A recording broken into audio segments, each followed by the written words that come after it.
얼마 전에 인터넷에 떠도는 동영상 가운데 미국인들의 많은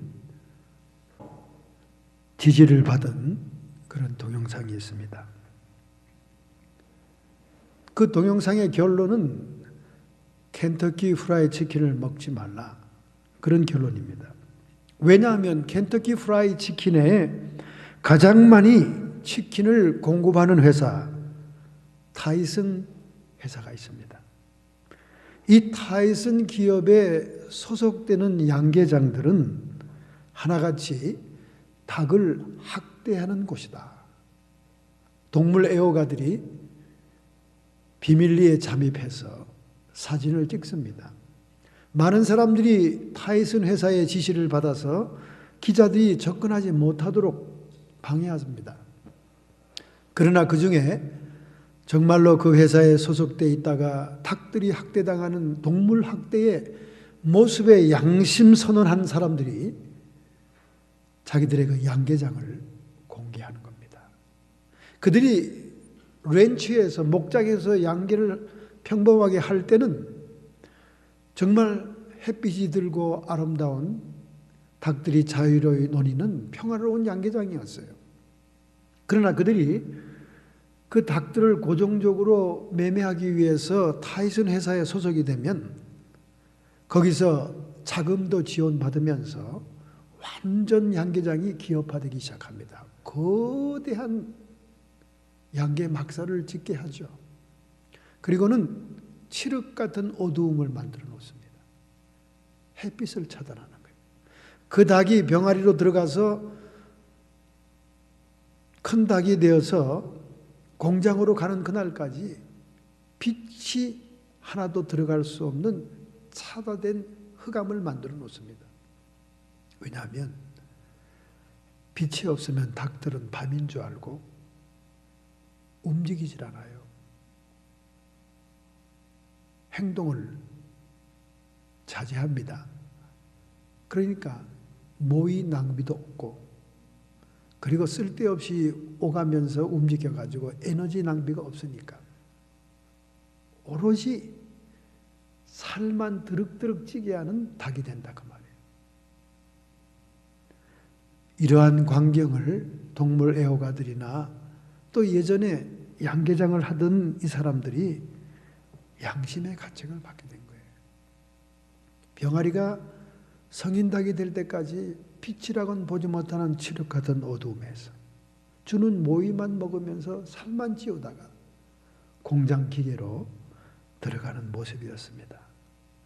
그러니 이렇게 학대받은 닭들이 내놓은 살을 먹고 얼마나 우리가 영양 공급이 되겠느냐 하는 그 동영상은 그 타이슨 회사에 소속된 모든 양계 막사들을 비밀리에 잠입해서 그것을 폭로하는 그러한 영상을 세계 유튜브를 통해서 내보냈습니다. 수많은 사람들이 그걸 봤습니다. 여러분, 우리 교회도 양계장으로 비유할 수 있다면 젊은 해닭들은 모이를 어느 정도 주면 와서 달걀을 잘 낳습니다. 그런데 묵은 닭들은 달걀도 잘 낳지 않으면서 꼬꼬댁 소리만 지르고 다니면서 알 잘 낳는 젊은 해닭들을 시기 질투하면서 꽁지를 쪼고 머리를 쪼고 피를 나게 하고, 일단 피가 나면 수많은 묵은 닭들이 집중적으로 모여들어서 그 닭을 죽여버리는 겁니다. 교회도 좀 비슷한 경향이 있습니다. 교회를 오래 다니다 보면 온 식구들이 다 교인이 됩니다. 그래서 묵은 닭들, 묵은 교인들은 전도 대상이 없어요. 사회 친구들도 다 예수 믿는 사람으로 바뀌었습니다. 더 이상 전도할 대상이 없는 거예요. 그러나 해닭들은 이제 자기 혼자 예수 믿고 왔어요. 자기 혼자 교회 나오다 보니까 주변의 친구나 가족들이나 전부 다 믿지 않은 자들이에요. 전도할 대상이 많습니다. 그래서 교회 와서 하나님의 은혜를 깨닫고 난 다음 열심을 품어서 알을 낳고 봉사하고 헌신합니다.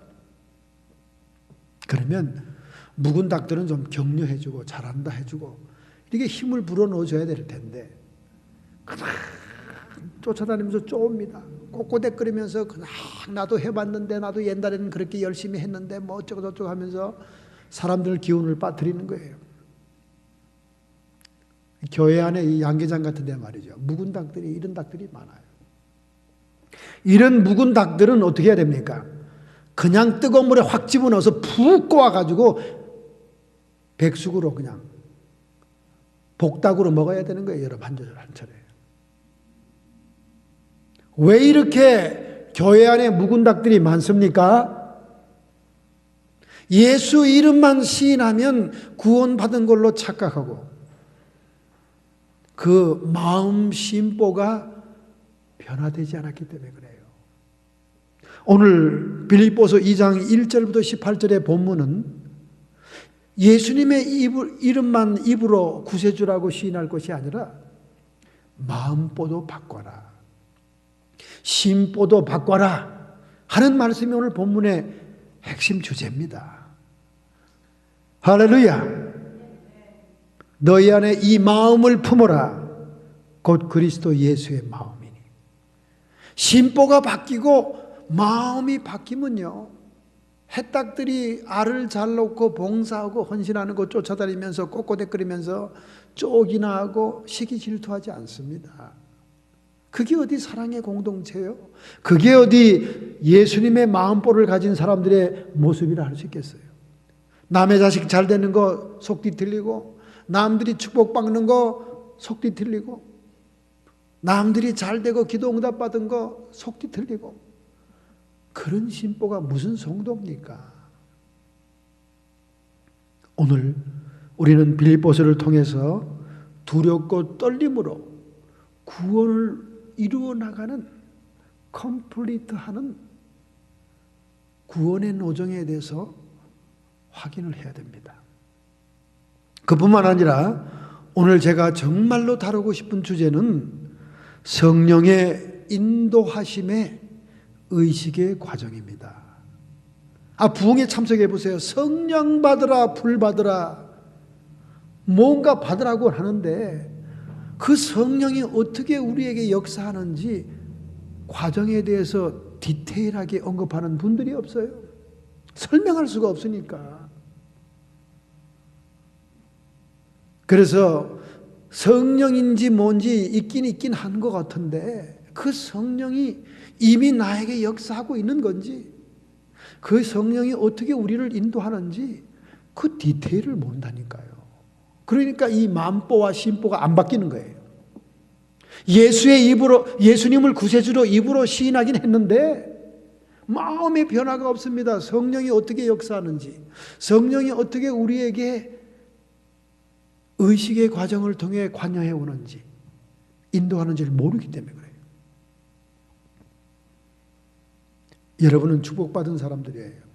제가 금요 설교를 위해서 고민을 하고 해산의 수고를 하고 있으니까 우리 주님께서 너무나 다정하게 이런 주제로 얘기해라, 그러면서 설명을 주셨습니다. 참 여러분 어처구니 없이 들리죠? 저는 팩트입니다. 실제 상황이에요. 너무나 감사해서 책상 머리에 탁 앉아가지고 주님께서 저에게 대지를 잡아주고 그 단어를 해석해 주는 것을 받아놓고 살을 붙일 거 아닙니까? 할렐루야. 여러분 오늘 디테일을 좀 맛 좀 보세요. 도대체 성령이 인도하는 것이 어떤 것인가? 로마서 8장 14절에 말씀합니다. 무릇 하나님의 영으로 인도함을 받는 그들이 곧 하나님의 아들이니라. 하나님의 자녀된 자, 하나님의 영의 인도를 받아야 된다는 거예요. 여러분과 제가 영접하는 자, 그 이름을 믿는 자이기 때문에 하나님의 자녀의 권세를 받았다고 알고 있긴 했는데 그 하나님의 영이 우리를 자녀로서 어떻게 일상생활에 인도하고 계신가를 디테일을 모른다니까요. 막연하고 추상적이고 구체적인 걸 모른다니까요. 그러니까 불 받아라, 성령 받아라, 성령 충만하라. 아무리 흔들어대도 흔들거리긴 하지만은 그게 뭔 소린지 어떻게 해야 되는 건지를 모르는 거예요. 이미 성령님께서 여러분 가운데 계시건만 하나님의 성령의 은사의 나타나심을 체험할 수도 없는 겁니다. 디테일을 모르니까. 오늘 우리가 변화를 받고 하나님의 마음의 심보로 변화를 받은 다음에 이제 우리 안에 계신 성령께서 우리를 어떻게 구체적으로 인도하시는지를 깨닫게 되는 시간 되길 바랍니다. 할렐루야. 복 받았어요, 여러분. 오늘 잘 왔습니다, 여러분. 정말 잘 왔습니다. 여러분, 오늘 본문은 말이죠, 사도 바울과 빌립보 교회와의 사적인 교제, 거기에 교훈이 담긴 말씀입니다. 여러분 잘 알잖아요. 빌립보 교회는 유럽의 최초의 교회 아닙니까? 사도 바울은 아시아 쪽으로 복음을 증거하기 위해서 무시아로 가서 선교 지역을 선정하기 위해 기다리는데 하나님의 성령께서 환상 중에 저 유럽에서 손짓하는 사람을 보게 되지 않습니까? 그래서 그의 배는 유럽으로 향했다고 했습니다. 역사가 토인비가 말하기를 유럽으로 사도 바울을 싣고 간 그 배는 서구의 문명을 낳았다. 그렇게 역사 비평을 했습니다. 그래서 교회 개척을 위해서 시냇물이 흘러가는 강가에서 기도하기 위해 내려갔다가 루디아라고 하는 자주장사, 보따리 장사하는 여인이 말이지요, 그 빌립보 동네에 경건히 하나님을 섬기는 자들을 모아놓고 기도회를 하고 있는 거예요. 거기서 만난 루디아와 더불어 힘을 합하여서 빌립보에 복음 전도하다가 감옥에 갇히지 않습니까? 감옥에서 바울과 신라의 달밤이 아니라 신라와 같이 기도하고 찬양을 부르는데 옥토가 무너지면서 탈출하게 되는 거 아닙니까? 그때 간수장이 자살하려고 그러죠. 죄수를 놓치면 사형이니까. 그때 말리지 않습니까? 그들이 무릎을 꿇고 어찌하면 좋겠냐고 하니까 주 예수를 믿으라. 그리하면 너와 내 집이 구원을 얻으리라. 그래서 루디아와 그 간수의 감옥에 있는 그 교도관들이 빌립보 교회의 개척 멤버가 되는 거예요. 그래서 유럽 최초의 교회가 탄생돼서 여인들이 주도적으로 그 교회를 인도하다 보니까 상당히 섬세한 여성적인 교회로서 예루살렘 교회가 어려울 때 구제 헌금도 보내고 또 각처에 선교 헌금도 보내는 그런 교회가 됐죠. 모범적인 교회가 됐습니다. 그런데 이 빌립보서 편지를 쓸 때쯤에는 그 교회에 강력한 영향을 끼치고 있는 두 여인이 다투죠. 두 여인이 다투는 바람에 유오디아와 순두계라는 아마 여전도 회장과 총무가 다퉜었다고 생각할 때죠. 그런 그 인물들이 서로 다투니까 사도 바울이 중재하면서 한 몸을 이루라, 한 마음을 가져라 이렇게 얘기하면서 이 교회 지도자들이 서로 다투니까 교회가 분위기가 썰렁썰렁하고 우울하잖아요. 어둠침침하지 않습니까? 그러니까 18번이나 기뻐하라. 주 안에서 기뻐해라. 성령이 우리와 함께한 증거는 우리에게 기쁨이 있느냐 그 말입니다. 기쁨이 있느냐 그 말이에요. 하나님의 영이 활발하게 역사하고 있을 때 환경을 초월하여 여건을 초월하여 주변의 사정을 초월하여 우리의 내면 깊은 곳으로부터 평안과 기쁨이 있어야 된다 그 말입니다. 할렐루야. 이런 얘기를 하고 있습니다. 그러면서 그들이 입으로만 예수님을 시인하는 게 아니라 그리스도의 마음을 가져야 된다. 그래야 서로 하나가 된다. 서로 다투지 않는다. 서로를 돌아볼 수 있다. 그렇게 얘기합니다. 서로를 돌아보는 사랑의 공동체를 형성하기 위해서는 예수님이 하늘 보좌를 떠나서 자기를 낮추어 사람의 종의 모습으로 온 것처럼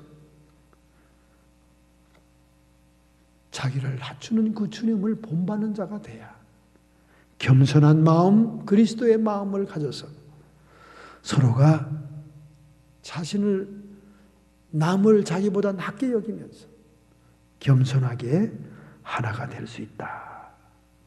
그렇게 얘기를 하고 있습니다. 그리스도를 본받는 것은 자신의 권위와 지위와 영광을 포기하는 자기를 비우는 행위다.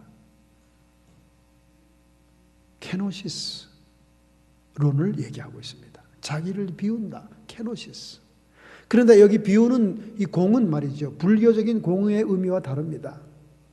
불교는 완전히 비워버리는 걸 얘기하는 거예요. 빌공짜입니다.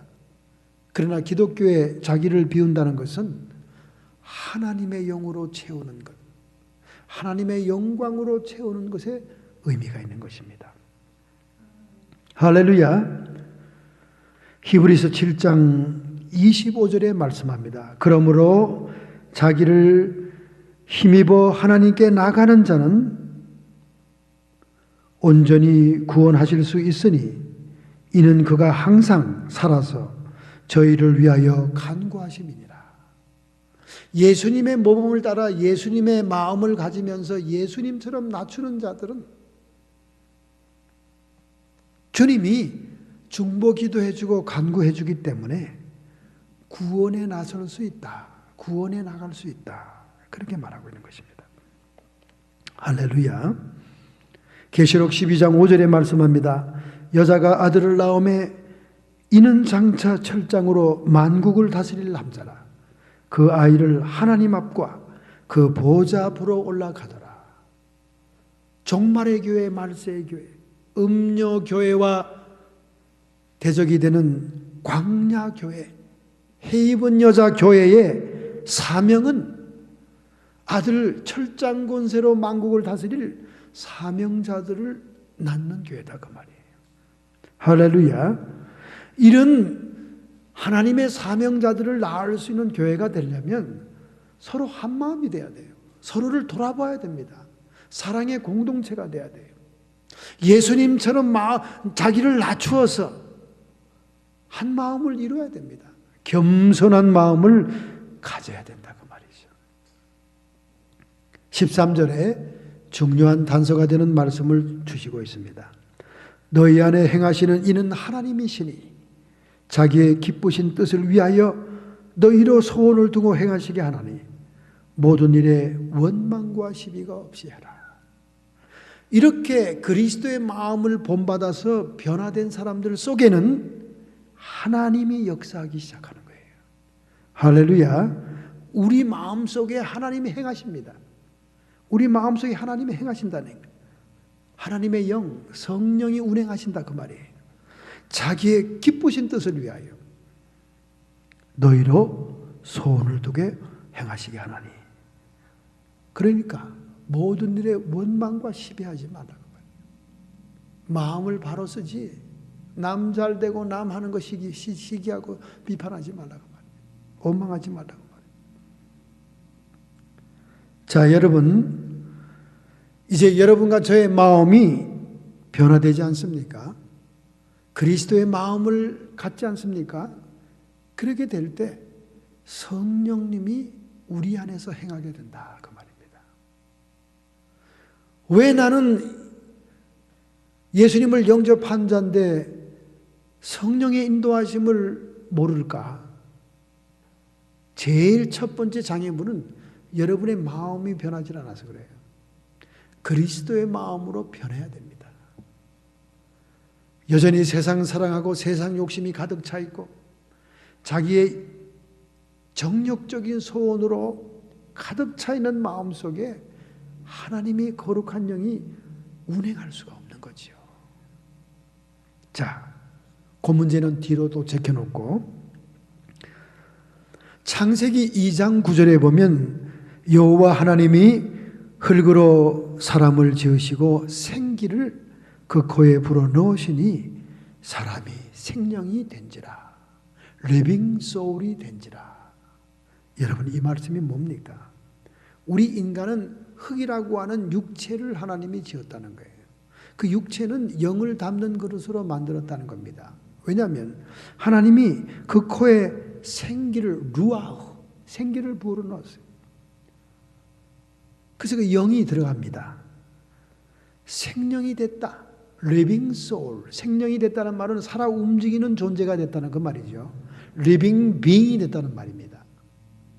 즉 무슨 말이냐? 흙으로 육이 지어지고 난 다음 그 육은 영을 담는 그릇이 되었고, 영과 육이 만날 때 움직이는 행동력 있는 존재가 되면서 거기에 의식이 자리 잡았다. 그 말입니다, 여러분. 생명이 있다는 것은 기식이 있다 그런 말 하죠. 영이 있는 생명이다 하면 의식이 있다는 얘기입니다. 의식, consciousness. 여러분, 의식이라는 단어를 한번 봅시다. 뜻의자에다가 새길 식자입니다. 의식이 뭐냐? 뜻을 새긴다 그 말이에요. 뜻을 새긴다. 여러분, 뜻이라는 것은 우리가 생각이라고 얘기할 수 있습니다. 생각. 우리가 하루에도 생각을 수없이 할 수 있어요. 수없이.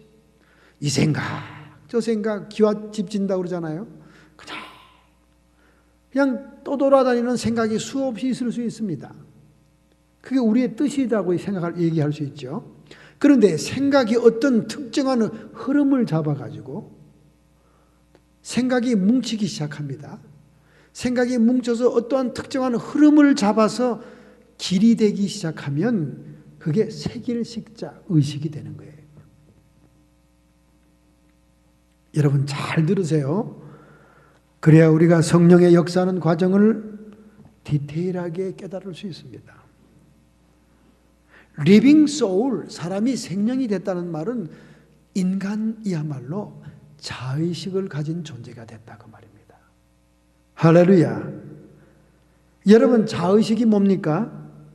자의식이라는 것은 인간 육체가 가지고 있는 오감을 통해 들어오는 모든 감각과 체험을 생각의 프레임을 만드는 거예요. 내 경험, 내 체험이 하나의 생각의 길을 만드는 겁니다. 그래서 자의식이 형성이 됩니다. 활동을 많이 하면 할수록 자의식이 강한 자가 되는 거예요. 활동을 많이 하면 할수록, 경험이 많으면 많을수록, 어떤 전문 기술이 있으면 있을수록 거기에 자의식이 생기는 거예요. 자부심이 생기고 자의식이 생깁니다. 그래서 점점 무거워지죠. 점점 자아가 강해지죠. 심지어 육감의 체험까지도, 오감을 뛰어넘은 육감의 체험까지도 생각 속에 자리를 잡게 되는 겁니다. 그래서 미국의 유펜 명문대학, 아이비리그 명문대학이죠. 펜실베니아 대학에 있는 정신분석학 교수 닥터 마크 길슨이라고 하는 교수가 있습니다. 이분이 인간의 정신세계에서 인식차단 현상을 발견했습니다. 인식차단 현상. Cognitive Blockade라는 말입니다. 인식차단 현상. 인식차단 현상이 뭔가? 인식차단 현상이라는 것은 사람들이 어떤 외부의 자극에 반응할 때 각자 느끼는 것과 반응하는 것과 인식하는 것이 다 다르더라 그 말이에요. 여러분, 지금 이 시간에 제가 동영상을 통해서 켄터키 프라이드 치킨에 치킨을 공급해주는 타이슨 회사의 영상을 보여준다 해도 여러분이 그것을 받아들이는 감각, 받아들이는 반응, 그리고 그 모든 감각과 반응에 의해서 여러분이 인식하는 것이 다 다를 수 있다는 거예요. 오늘 제가 여기서 설교하고 있지만 설교에 대한 감각, 반응, 인식이 다 다르다는 거예요. 왜 그럴까요? 여러분이 지금까지 움직이고 체험하고 경험한 생각의 골, 생각의 맵, 지도가 머리에 형성되어 있다는 겁니다. 여러분이 체험한 체험이 다르기 때문에 그렇습니다. 여러분이 살아온 삶의 문화와 패턴이 다르기 때문에 그렇습니다. 여러분이 생각한 습관이 다르기 때문에 여러분의 생각 속에는 매핑이 됐다는 거예요. 지도가 그려져 있다는 거예요. 여러분의 생각 속에는 골짜기와 길이 있다는 거예요. 성경 이사야 55장 8절 11절에 하나님께서 우리에게 이걸 가르쳐 줍니다. 여호와의 말씀에 내 생각은 너희 생각과 다르며 인간의 생각과 하나님의 생각이 다르다는 거예요. 당연하죠. 내 길과 너희의 길이 달라서 우리가 생각의 흐름을 일정한 방향으로 지속하면은 거기에 생각의 길이 생긴다는 거예요. 여기 하나님께서 말하는 이 길도 그와 같은 의미를 포함하고 있는 것입니다. 내 길은 너희의 길과 달라서 하나님이 생각하는 패턴과 인간이 생각하는 패턴이 다르다 그 말이에요. 하나님의 생각의 매핑 지도와 여러분의 생각의 매핑 지도가 다르다는 거예요.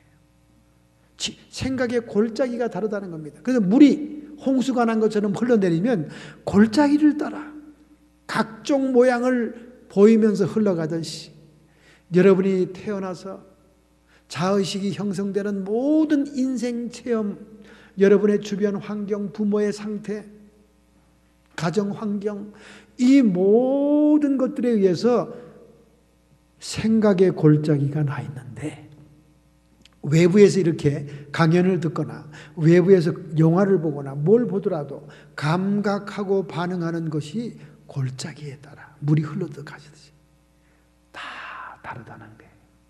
이런 현상을 인식 차단 현상이라고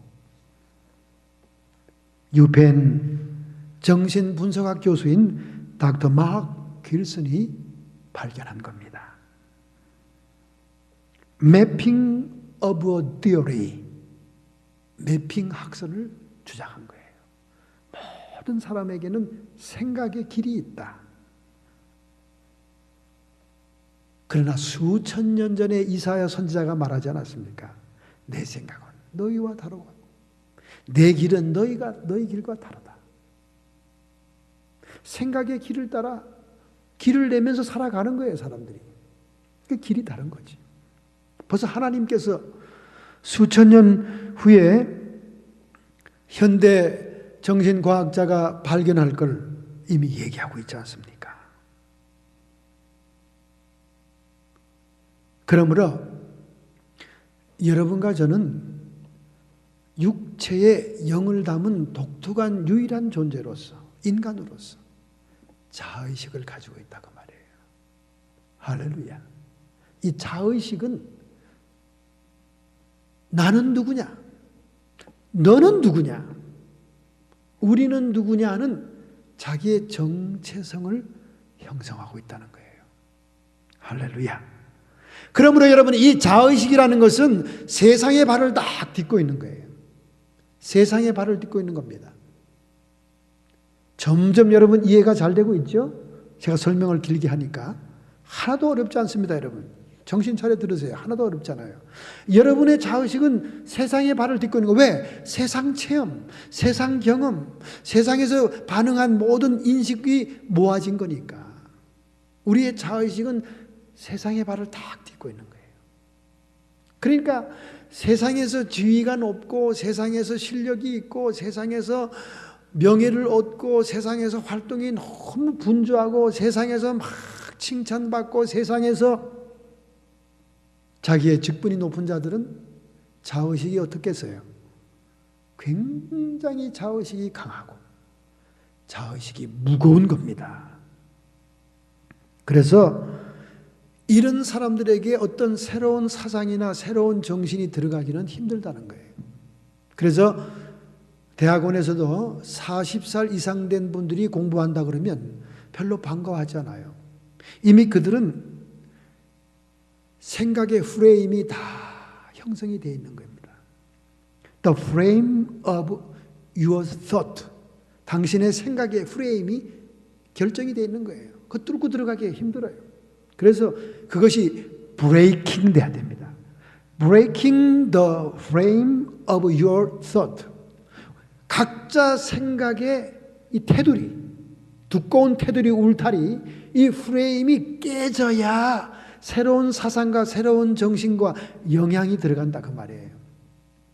그러니 우리가 컨버전, 신앙생활을 회심하고 믿음 생활을 하는 거 점점 나이가 많아지면 많아질수록 어렵다는 거죠.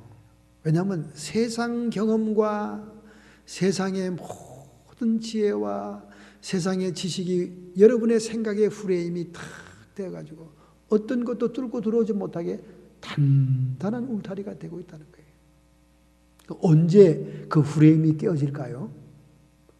인생의 생사의 갈림길에 들어갔던가, 죽을 만큼 어려운 환난에 처했던가, 인생의 완전한 고통이 와야 그 프레임이 한 구석이 깨지기 시작하고 저 구석이 깨져서 글로 하나님 사랑하는 마음, 믿음의 마음이 들어오게 되는 거예요.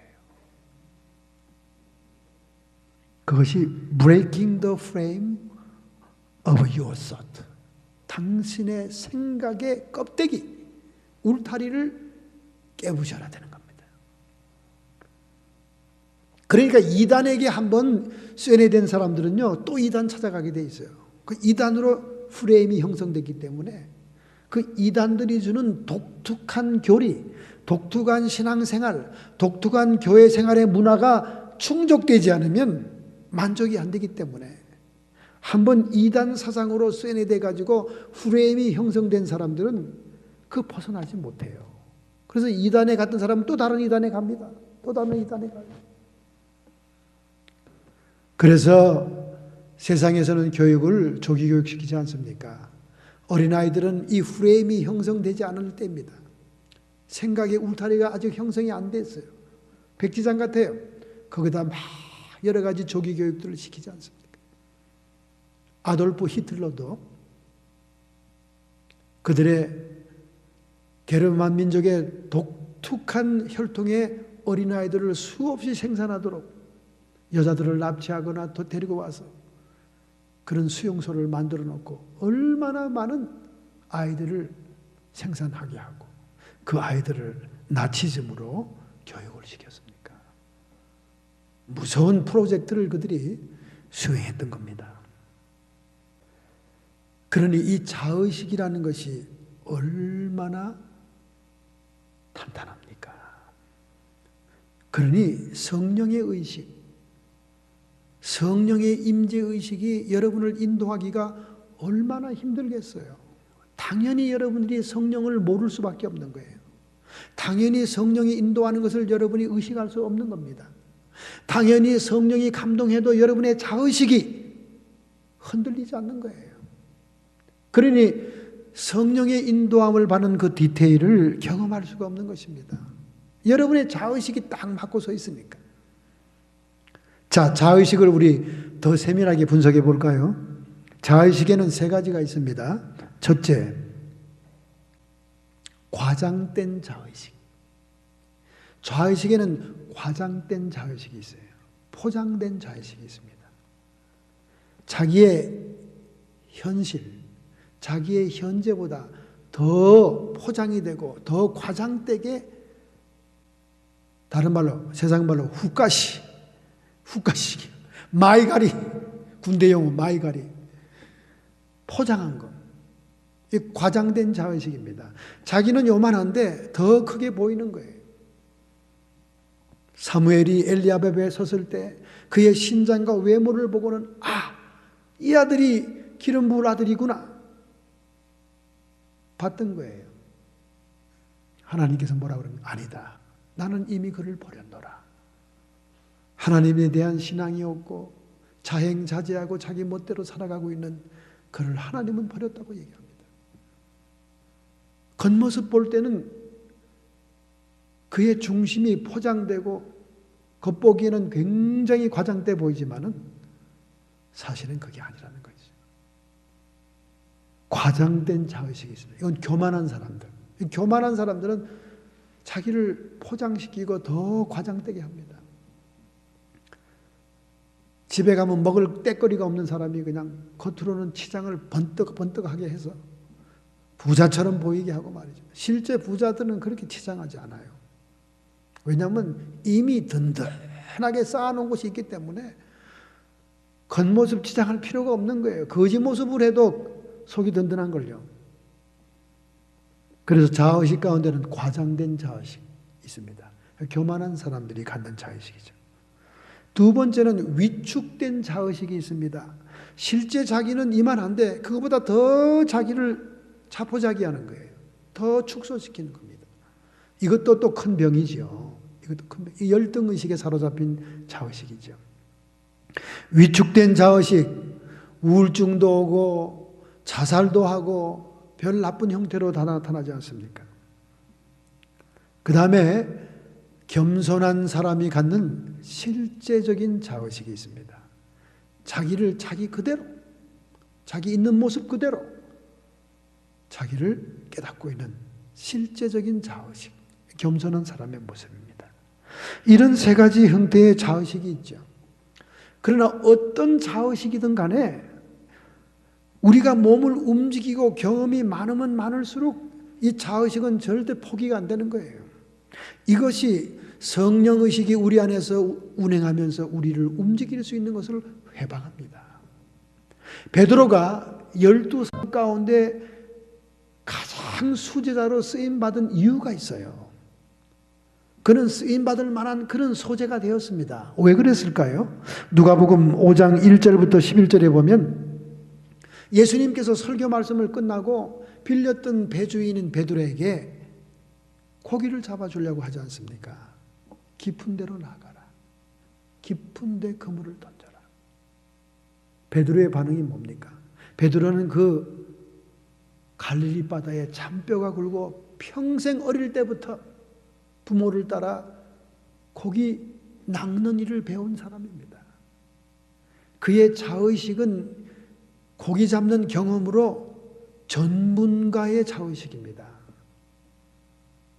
자부심이 충만한 자예요. 그러나 그가 예수 그리스도의 메시지와 말씀의 은혜가 있었던지, 선생이여, 내가 밤이 맞도록 그물을 던졌으나 한 마리도 낚지 못했지만 말씀에 의지하여 그물을 던지리다. 할렐루야. 여러분, 이 태도, 이 자세가 그가 수제자가 될 수 있는, 수사도가 될 수 있는 자질인 겁니다. 할렐루야. 자기의 그 업으로서의 경험에 의한 그 자부심과 그 자의식이 얼마나 대단했겠습니까? 그러나 그걸 말씀에 의지하여 내려놓겠다는 거 아니에요. 할렐루야. 지금 선비와 같은 그 예수님이 더 잘 알았다면 목수인, 전혀 분야가 다른 그 사람이 말씀하는 그 말씀의 의식을 받아들여서 자기 자의식을 포기하겠다는 거예요. 그래 그는 순종해서 두 고기배에 가득 찬 고기의 기적을 체험하고 그는 곧바로 그 고기에는 관심이 없고 예수님 앞에 무릎 꿇고 주여 나를 떠나소서, 나는 죄인입니다. 자신이 죄인임을 고백하잖아요. 할렐루야.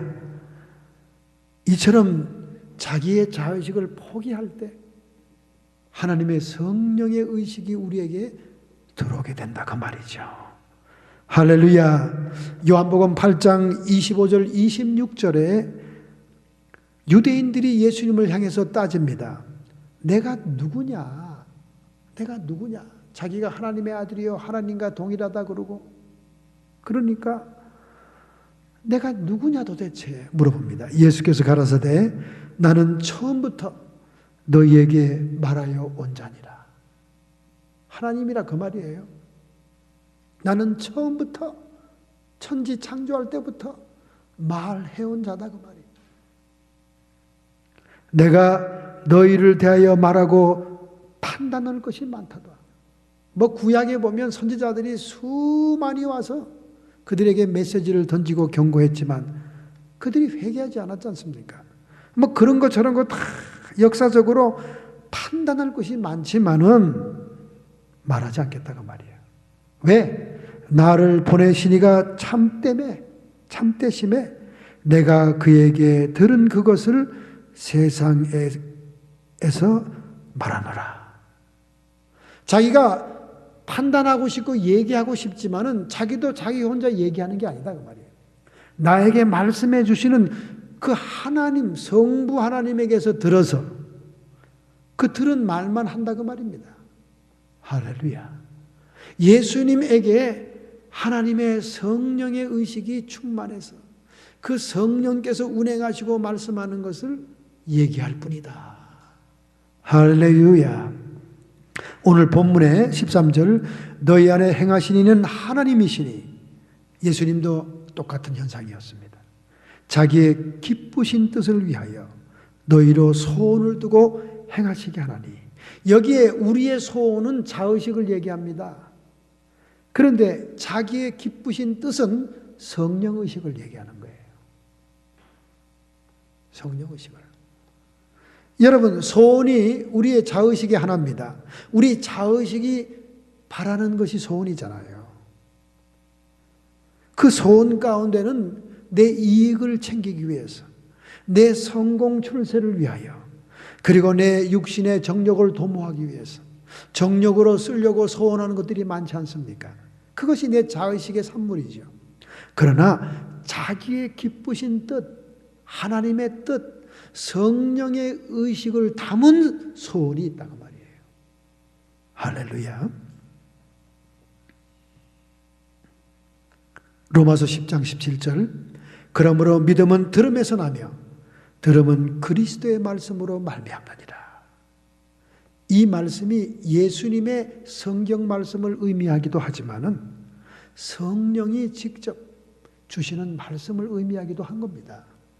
믿음은 들음에서 나며 들음은 그리스도의 말씀으로 말미암느니라.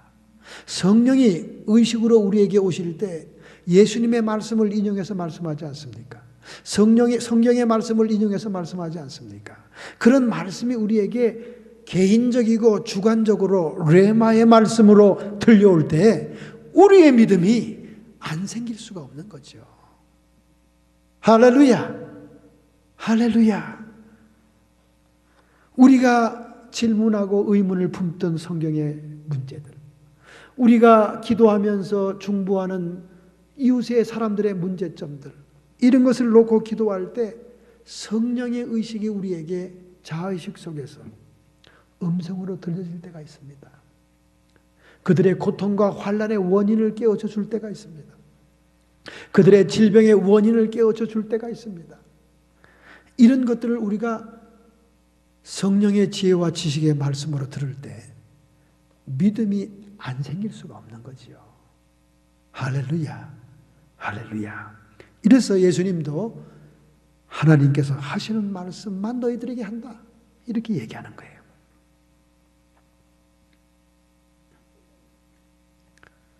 우리의 자의식은 이 세상이 세력으로 지배하는 것에 따라 역사합니다.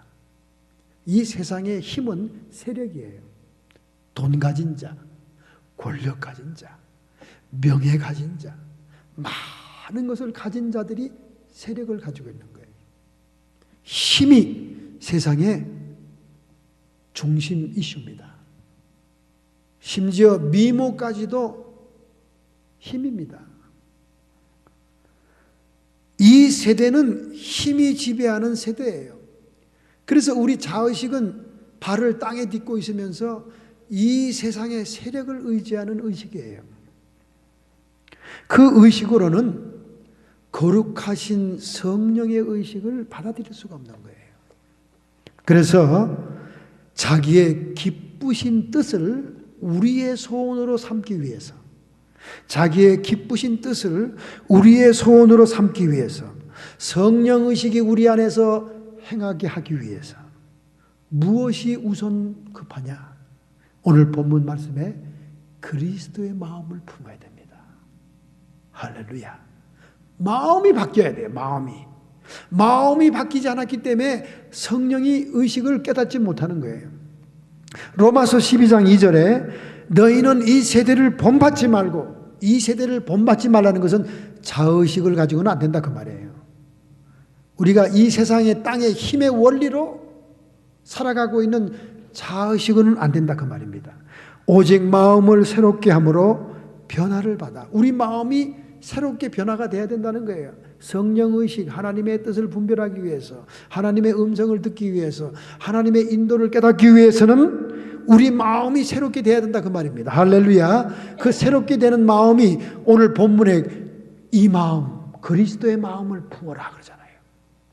그러니까 여러분, 입으로만 예수를 구세주라 시인해가지고 구원에 이르는 게 아니에요.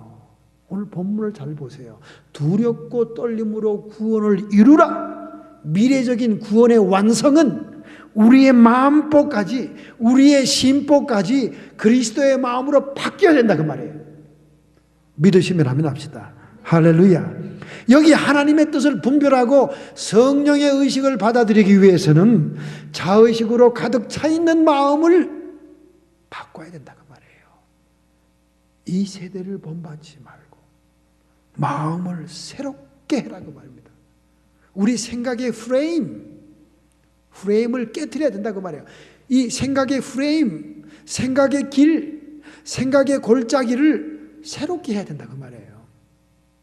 물만 넣으면 계속 그 골짜기 그 길로 가는 것처럼 여러분의 머릿속에 생각의 길은 세상 정욕, 육체의 쾌락, 돈 버는 거, 정욕으로 쓰려고, 내 새끼 잘 되는 거, 이 땅에서 잘 먹고 잘 살고, 그 생각밖에 없는 거, 그 길밖에 없는 거예요. 모든 성경 말씀을 들어도, 설교를 들어도 여러분의 그 생각의 길로 그냥 따라가는 거예요. 그걸로는 성령의 인도를 못 받는다 그 말입니다. 그래서 마음을 새롭게 하고 변화를 받아라. 변화를 받아야 하나님의 선하시고 기뻐하시고 온전한 뜻이 무엇인지를 분별하리라. 왜 성령의 의식, 왜 성령의 인도를 받지 못합니까? 왜 성령이 내 안에서 운행하시는지 깨닫지 못합니까? 마음이 변화되지 않아서 그래요.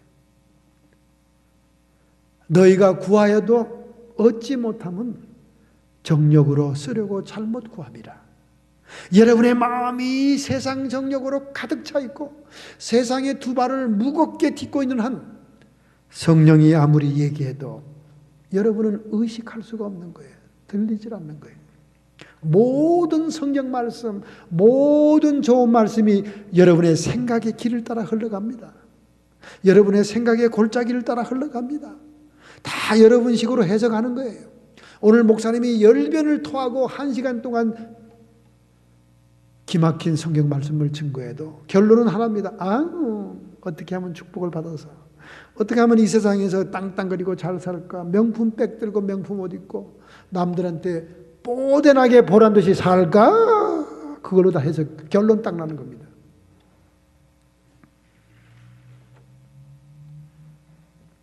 자, 그러면 우리 또 그리스도의 마음을 분석해 봅시다.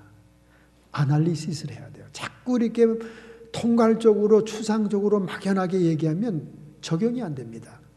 겸손한 마음, 그리스도의 마음은 무엇인가?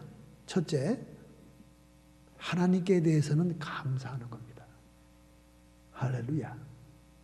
둘째, 자기에 대해서는 낮춰야 되는 거예요. 낮춰야 되는 거예요. 여러분과 내가 낮춰지려면 뭘 하면 되겠어요? 하나님의 은혜를 깨달으면 됩니다. 하나님의 은혜. 내가 어릴 때부터 머리가 좀 괜찮았지, IQ가. 그래서 오늘 이렇게 교수가 되고 똑똑한 거 하나님의 은혜가 아니에요. 그러면 교만할 뿐이지요. 자기를 낮출 수가 없습니다. 그러나 이 미련하고 지혜 없는 것 하나님이 깨우셔서 이처럼 하나님의 진리를 깨닫게 하셨구나. 하나님의 은혜를 찬양하면 자기는 낮아지는 거예요. 할렐루야. 자기에 대해서는 낮춰야 돼요. 낮춰야 돼요. 낮추기 위해서는 하나님의 은혜를 깨달으면 되는 거예요. 모든 것이 하나님의 은혜입니다, 여러분. 생각을 좀 해보세요.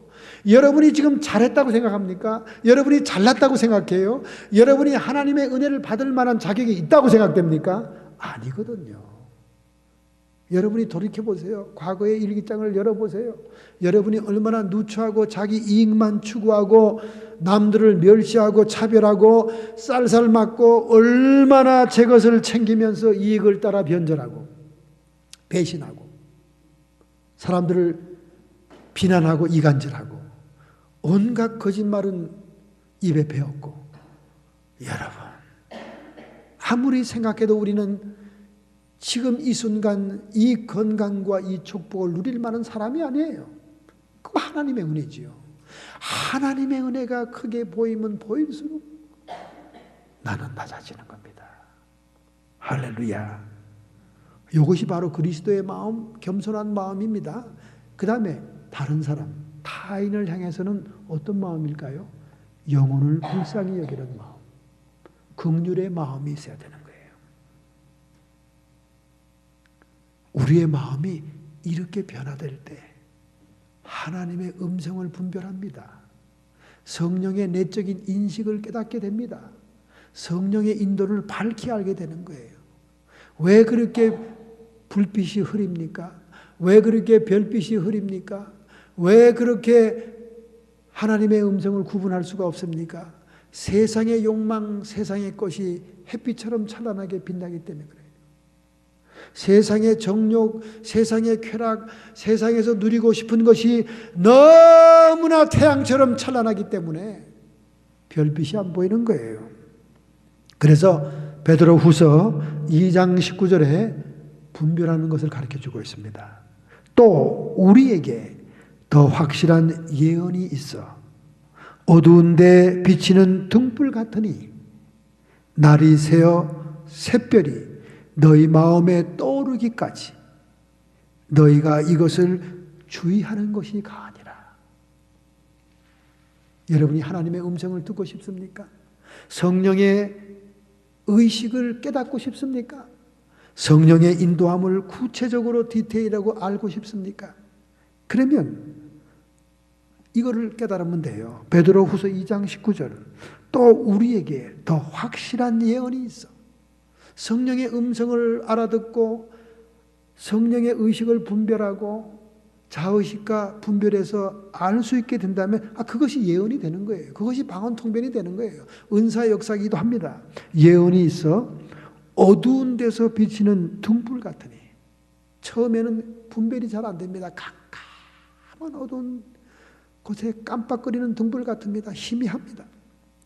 그런데 날이 새어 샛별이 너희 마음에 떠오르기까지 점점 샛별처럼 찬란하게 그 성령의 의식과 성령의 음성과 성령의 인도가 확실해지기까지 이것을 주의해서 봐라. 할렐루야. 이런 여러분의 열성과 노력이 있어야 돼요. 그러니까 우리가 성령의 의식을 깨닫기 위해서는, 성령의 인도를 받기 위해서는 마음의 변화가 먼저 우선입니다. 세상 것으로 가득 차가지고는 절대 분별이 안 돼요. 누추하고 더러운 쓰레기로 가득 차 있는 여러분의 마음 속에서는 절대로 거룩한 성령이 드러낼 수가 없어요. 그래서 변화가 와야 돼요. 그 변화는 그리스도의 마음으로 변화되는 것인데, 그리스도의 마음은 하나님께는 감사요, 자기에게는 은혜를 깨달아 낮추는 것이요, 다른 사람에게는 영혼을 불쌍히 여기고 긍휼히 여기는 마음이 있을 때 여러분이 성령의 통로가 되는 거예요. 예수님마저도 병든 자를 치료하고 귀신을 쫓아내며 문둥병자를 치료할 때 민망히 여기사, 불쌍히 여기사, with compassion, 긍휼히 여기는 마음, 불쌍히 여기는 감정이 먼저 오고 난 다음 하나님의 성령의 능력과 기적의 통로가 되었다고 말해요. 아니, 예수님이 그러할진데 예수님을 따르는 종들이요, 제자들이 그런 동일한 마음을 갖지 않고 어떻게 성령의 통로가 될 수 있냐고 말이에요. 여전히 미워하고, 여전히 비판하고, 여전히 증오하고, 여전히 시기하고, 여전히 상대방을 질투하면서 무슨 성령의 통로가 되냐고요. 그가 비록 똥오줌을 못 가리고, 그가 비록 마약 중독자고 그가 창기일지라도 그 육체의 죄악은 정죄를 받을지언정 그 영혼은 하나님의 형상대로 지음받은 자이니 그 영혼을 불쌍히 여기는 긍휼의 마음으로 바뀌어야만 여러분과 저는 성령의 통로가 됩니다. 할렐루야. 여러분 허준 드라마 보잖아요. 세상의 한의사도 심의가 되기 위해서는 환자를 불쌍히 여겨야 된다고 연속방송국에 대사 나오잖아요. 세상의 의사도 그러할진데 하나님의 거룩한 성령, 사랑의 결정체인 그분의 능력이 여러분을 통과하는데 여러분의 마음이 뒤틀려 있고 시기 질투와 남이 잘 못되기를 원하는 그런 마음으로 가득 차 있는데 그 통과할 수 있어요? 통로가 더러운데, 파이프가 녹슬어 있는데 생수가 지나갑니까? 여러분의 마음이 긍휼의 마음, 눈물의 마음, 얼마나 하나님이 인간을 불쌍히 여겼으면 이 쓰레기 같은 난지도 같은 이 땅에 예수님이 사람의 몸으로 왔겠습니까? 그런 긍휼의 마음이 있어야 된다는 거예요. 그러면 여러분이 뜻이 분별이 된다는 거예요. 할렐루야.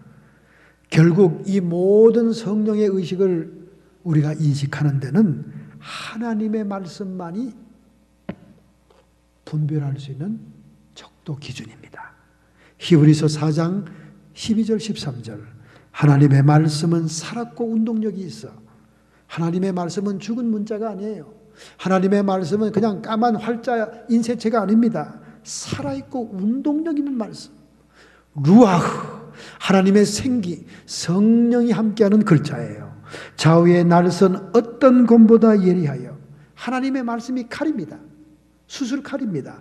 혼과 영과 및 관절 골수를 찔러 쪼개기까지 하여 이것이 육체의 정력인지 이생의 자랑인지 이것이 영속에 온 성령의 의식과 말인지 아니면 내 정신력, 내 자의식, 내 잠재의식인지를 쪼개가지고 분별해 주는 것이 말씀의 칼이다 그 말이에요.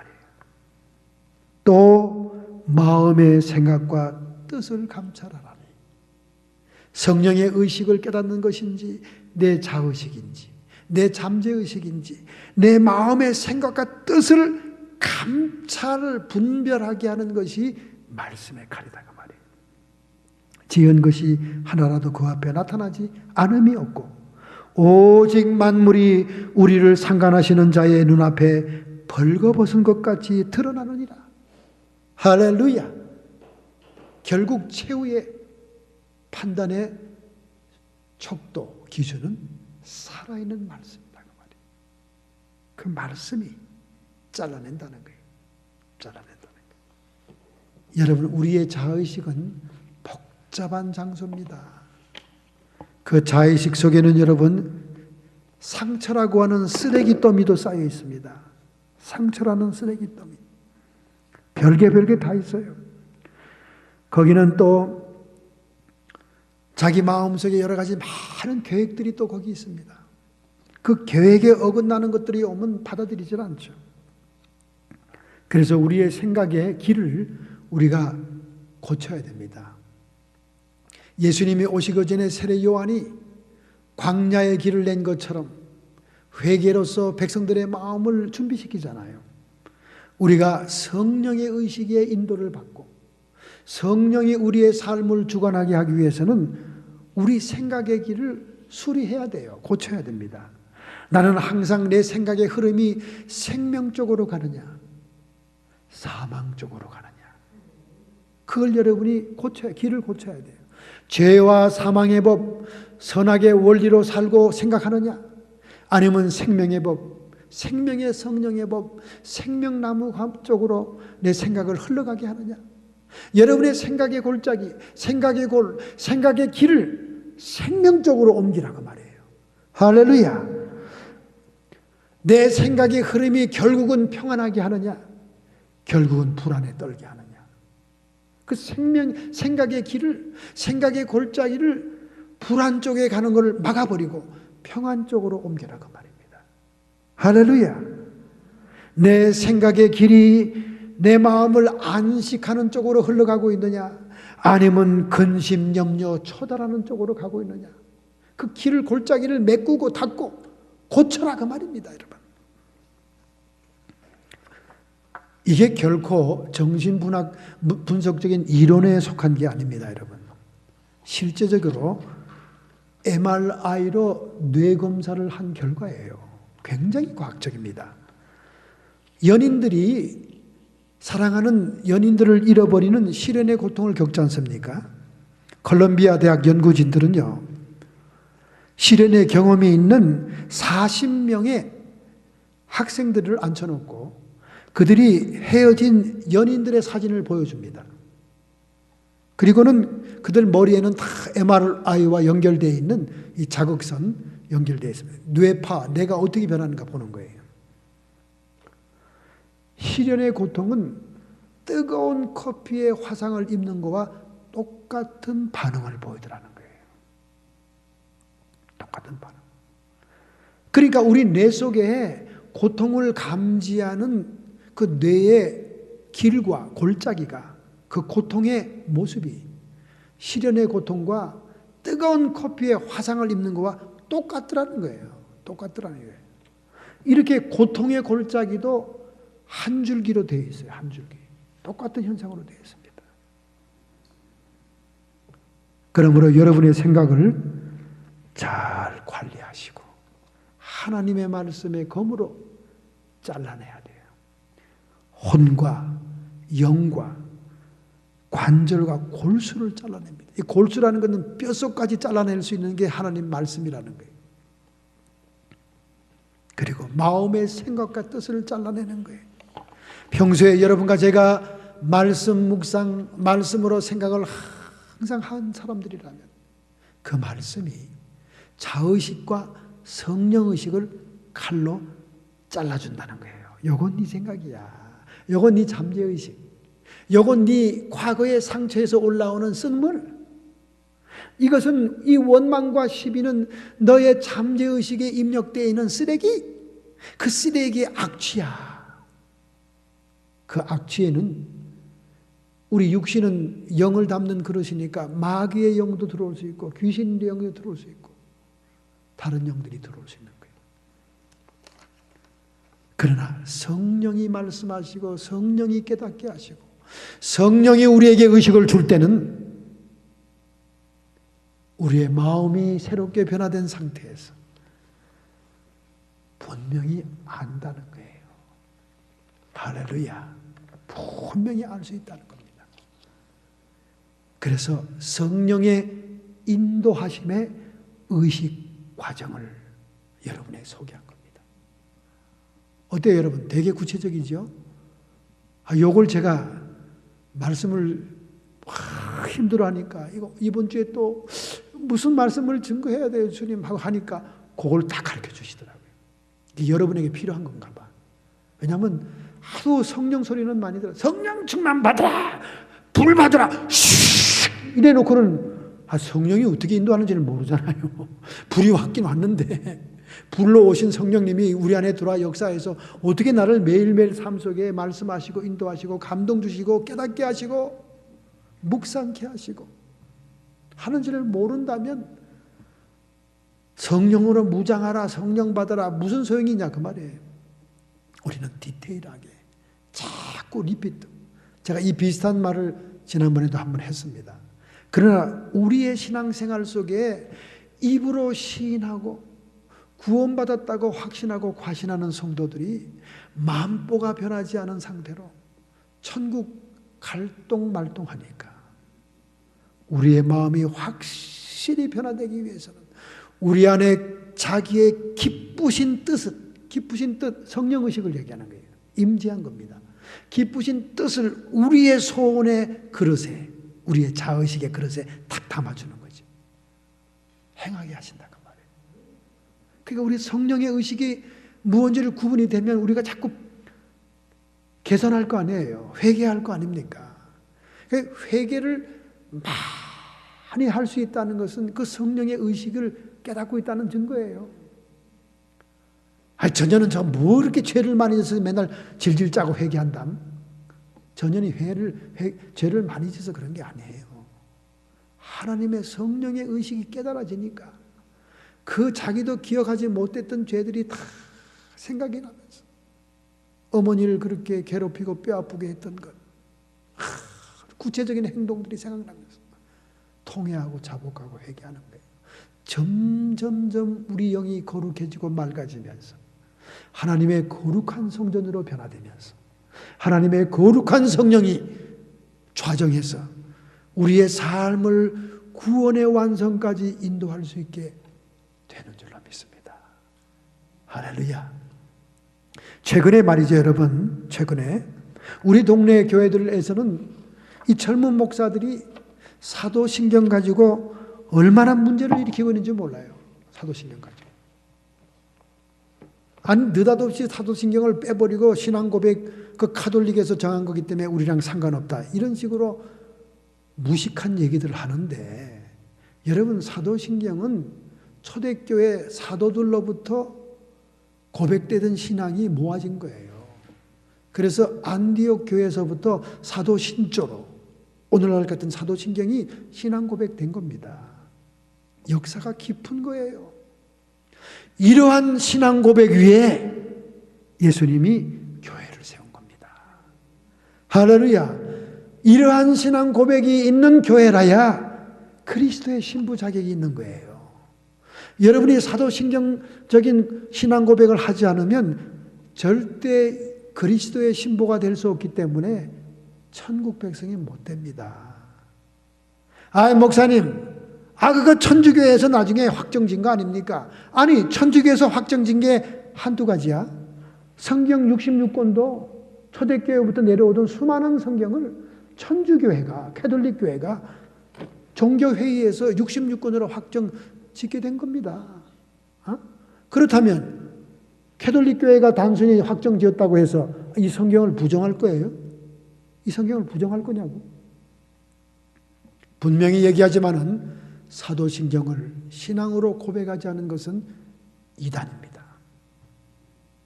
그리스도의 신부의 자격이 없어요. 그리고 천국에 들어가지 못합니다. 이 문제를 놓고 우리 집안에까지 영향이 끼쳐와서 오늘 우리 사모하고 제가 낮에 이 문제를 놓고 기도하고, 이 문제를 놓고 그들이 봤다고 하는 동영상도 갖다 놓고, 또 그 동영상을 반대하면서 수호하는 사도신경의 유래라는 동영상도 보여주는데, 우리 사모가 3가지 이상의 환상을 봤습니다. 첫째는 십자가가 어둡게 보이더니 나중에는 찬란한 광채를 보이는 십자가를 보여줬어요. 예수 그리스도의 대속의 십자가를 고백하는 거다, 그 말이에요, 사도신경은. 그 다음에 두 번째는 이마에 아름다운 보석으로 장식된 이걸 하고, 보석 장식을 하고 신부가 가마를 타고 하늘로 올라가는 모습을 보여줬어요. 사도신경에 신앙 고백하지 않은 자들은 예수 그리스도의 신부의 자격이 없다는 걸 보여준 거예요.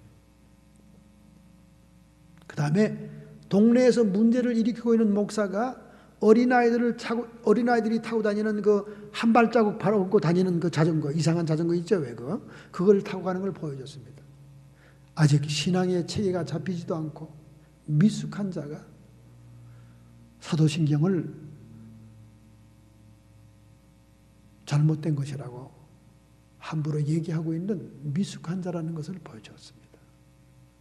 저희들은 사도신경에 대한 확신이 절대적이지만은 하나님의 영적인 체험으로도 분명히 확신해 줬기 때문에 이 신앙 고백을 반드시 주님 오시는 날까지 고백해야 됩니다. 그것이 사도 전승의 교회의 모습인 거예요. 할렐루야. 여러분, 서기 74년도에 비세비우스 화산의 폭발로 폼베이가 완전히 화산재로 덮인 멸망한 도시가 되지 않았습니까? 그것이 1733년도부터 발굴이 시작되지 않습니까? 1700년 동안 묻혀있는 도시가 발굴이 되고 지금 관광도시가 되지 않았어요. 이태리를 관광하는 사람 반드시 폼베이를 가봅니다. 거기에 화산재에 덮여 죽은 사람들의 각양 모습이 있어요. 돈보따리를 들고 나가다 동전 항아리를 엎어놓고 거기서 죽은 사람. 그들의 생활상이 그대로 정난하게, 음란한 짓을 하던 사람은 음란한 채로 다 그 폼베이의 화산 재앙의 터에서 한 사람의 모습이 오늘날까지 감동을 주고 있습니다. 누굽니까? 그 폼베이시의 성문을 지키는 로마의 군인이 앞을 뚫어지게 바라보면서, 그리고 차렷 자세로 창을 들고 방패를 들고 검을 차고 한치의 요동함이 없이 서 있는 모습 그대로 화산재에 굳어 있던 겁니다. 여러분 생각해 보세요. 융통성이 좀 있어야지. 융통성은 무슨 융통성? 지진이 일어나고 땅이 흔들립니다. 그리고 비세비우스 화산에서 불길이 올라오며 화산재가 덮칩니다. 그런 천재재앙의 자리에서도 그는 보초병으로서 폼베이 성을 지키고 있는 그 산채로 화석이 되어 있는 겁니다. 그걸 발굴한 고고학자들은 눈물을 흘렸다는 거예요. 로마 제국이 천년 제국이 된 것은 이런 보초병, 이런 상관의 명령을 끝까지 동요하지 않고 지킨 군인 때문이 아니겠느냐. 우리는 로마의 군인을 보고 감탄할 뿐만 아니라 오늘 여러분과 제가 하나님 나라의 초병이 되어서 개혁적이고 정통적인 신앙을 지키는 초병이 되어야 될 줄로 믿습니다. 할렐루야. 이 반석 위에 내 교회를 세우리니 음부의 권세가 이기지 못하리라. 내가 천국의 열쇠를 내게 주노니 내가 무엇이든지 땅에서 매면 하늘에서도 맬 것이요 내가 무엇이든지 땅에서 풀면 하늘에서도 풀리리라.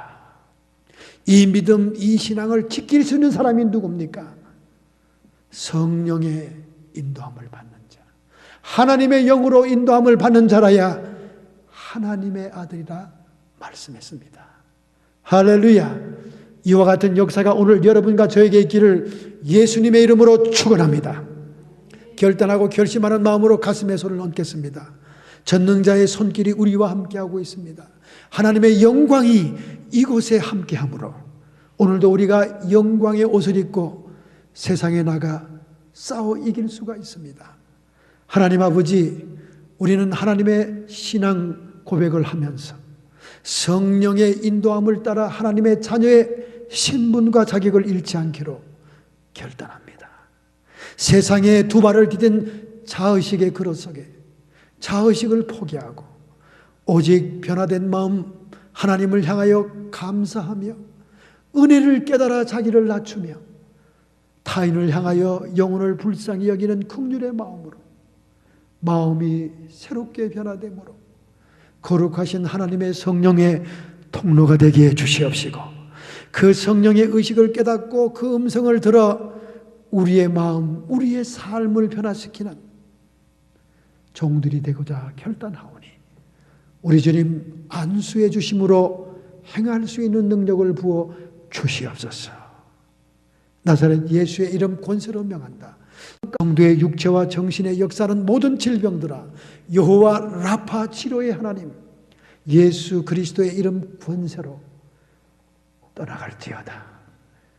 불안과 염려, 근심, 원망, 불평, 시비로 어두운 우리의 마음들이 성령 안에서 생명과 평안을 얻게 하시고 악한 마귀 사탄 귀신의 세력들은 예수님의 이름 권세로 쫓김 받을지어다.